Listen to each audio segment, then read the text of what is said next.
చూస్తున్నాం పశ్చిమ గోదావరి జిల్లా నర్సాపురం జనసేన సీటుపై పందాలు జోరందుకున్నాయి. సీటు ఎవరికి దక్కుతుందో అని జోరుగా చర్చలు జరుగుతున్నాయి.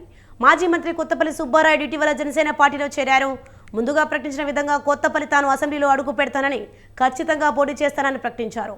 అయితే సీటు జనసేన పార్టీ నేత పవన్ కళ్యాణ్ పార్టీని వెన్నంటి ఉన్న బొమ్మిడి నాయకులను సీటు ఇస్తారని ఆయన వర్గీయులు చెప్తున్నారు. జనసేన పార్టీలో ఇద్దరు వ్యక్తులు సీటు కోసం పోటీ పడుతుండటంతో వీరిలో ఎవరికి దక్కుతుందో అని నర్సాపురంలో జోరుగా బెట్టింగ్లు కొనసాగుతున్నాయి.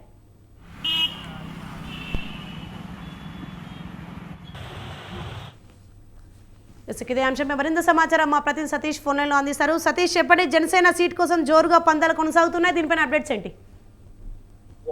సోని, నర్సాపురం జనసేన సీటుపై జోరుగా పందాలు జరుగుతున్నాయని చెప్పవచ్చు. నర్సాపురం అసెంబ్లీ స్థానానికి జనసేనకు కేటాయిస్తారని ఊహాగానాలు ఉన్నాయి.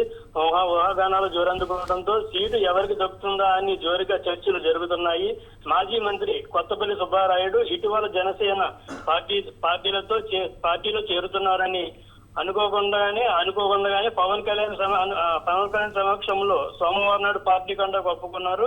ముందుగా ప్రకటించిన విధంగా కొత్తపల్లి తాను అసెంబ్లీలో అడుగు పెడతానని, ఖచ్చితంగా పోటీ చేస్తానని ప్రకటించడం చెప్పకుండానే ఆయన ఉద్దేశంతోనే వెల్లడించారు.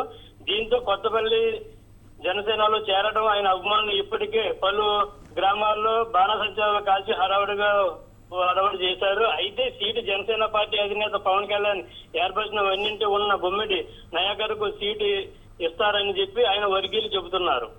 ఇదే విషయం మీద జనసేన పార్టీలో ఇరు వ్యక్తులు సీటు కోసం పోటీ పడుతున్న క్రమంలో పోటీ ఎక్కువగా జరుగుతున్నాయి. అయితే 5 లక్షలు అన్న టైంలో ఆ టైపులోనే నర్సాపురంలో బెట్టింగ్లు కూడా ఎక్కువగా జరుగుతున్నాయి. 1:5 అధిష్టానంలోనే సీటు ఎవరికి కేటాయిస్తారన్నది వేచి చూడవలసి ఉంది. సోని.